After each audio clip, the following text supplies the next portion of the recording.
Hey guys, it's Christina with Mitchell's Novelty Shop. I have some exciting news. There was a flea market that opened down the road about a month ago, so they're fairly new. And like the back part of it is like for different vendors to come and just set up like on the weekends and stuff.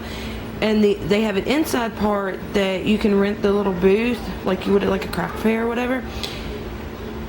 And you set your little booth up and they sell it for you. You have to label it with they give you a vendor number, and when the people buy it, they take it up there and yada yada yada, yeah, you know. So I'm in the process of getting that set up. I'm gonna do videos on while I'm setting it up and all. This right here is my sign that me and my husband are making. I wanted the stencil lettering. I think it looks really, really nice. And I got vines here. He drew the vines, and these little leaves, I drew them, and he just wood burned them. All this is wood burned. And then he had there's like a little leaf shape piece that he did that with. And we got a butterfly right here. And then I'm gonna resin on top of this.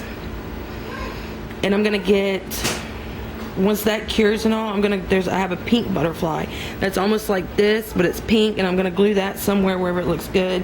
And then in these empty spots here, I'm gonna get some real thin greenery vine, and I'm gonna wrap it around there, and I'm gonna do it like that. That way I can change it out with the seasons and all. Like when fall comes, I can change it with fall leaves, and then spring and summer, you know, my green leaves. So with my booth, I'm making like a little gardening area because I have my candles and stuff like that. So I'm gonna make this in several parts and just put it together. This is what it looks like before. I took this little nail filer thing here and went along all the edges to smooth it out. I didn't know how it was gonna work, so I wanted it to look like this. Because, and then my husband, this is what it started out. It was just a piece of lumber that, ow, I just smashed my finger. But it was just raw piece of lumber, and we took a stain, and he stained it, put a couple coats to that. I wanted it, since I'm doing like a little gardening theme, I want it to look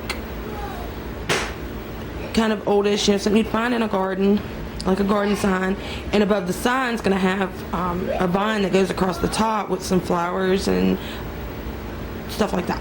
So yeah, stay tuned. I will be right back, and I will show you once I get the resin on. I'll show you, and then I'll show you again when it's here and all that good stuff. Yeah, so I'll be back. Okay, real quick, I just wanted to show y'all. I went and got these finally out of the car, but this is this is the butterfly that I'm gonna be putting on my sign. And then I'm going to take these other butterflies and kind of just put them throughout my booth. And I got a little red bird that's going to sit probably on top or something.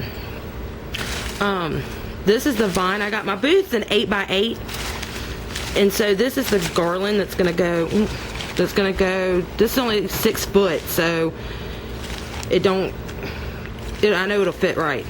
And then I'm going to take these pink flowers, and I'll pop some of these leaves off and kind of stick these in there, or wrap them in there, put them in there somehow.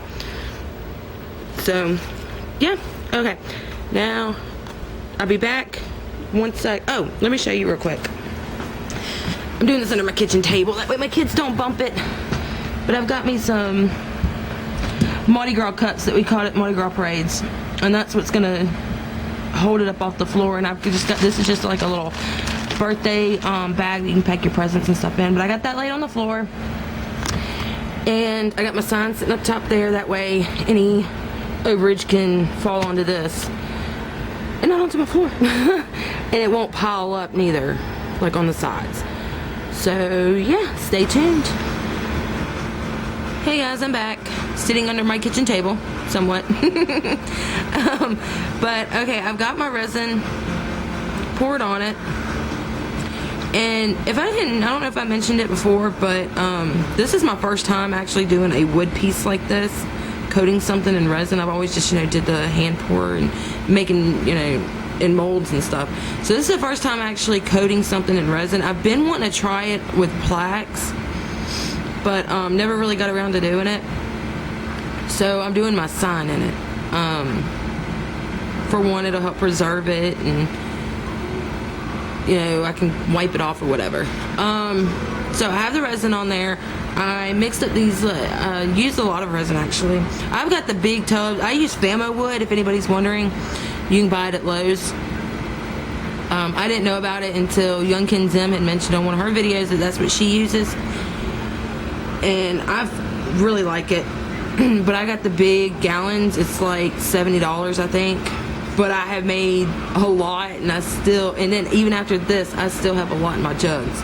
So, but I mixed it up in this butter bowl. Blue Bonnet butter bowl. I just got some on me. And I just used this, and I just took it and mixed it up. Poured it, let it sit and degas, and then I just poured it on top of there. And I use this paintbrush. On the package, it recommends using like a paint scraper or whatever, just the little plastic scrapers. But I just, excuse me, I just used a paintbrush, a really, really soft paintbrush to spread everything out. And then I took this, and since I did that, I was able to go along my edges. It's still dripping, it's still leveling out and all, so. But since I got more bubbles to pop too.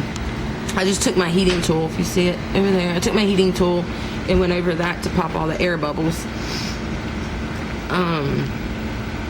So I ran along, like I said, I ran along the edge with this. And actually, I might have to go back and touch the edges up with some more resin. So, once I get this done, if y'all want me to do a tutorial on it, just leave a comment down below and I can do that. And you can see how shiny it's coming out. I'm so excited. And I had fun doing this actually, so I might actually start doing plaques. Okay guys, I will be back to show you the finished product once it is cured. So, be back. Bye.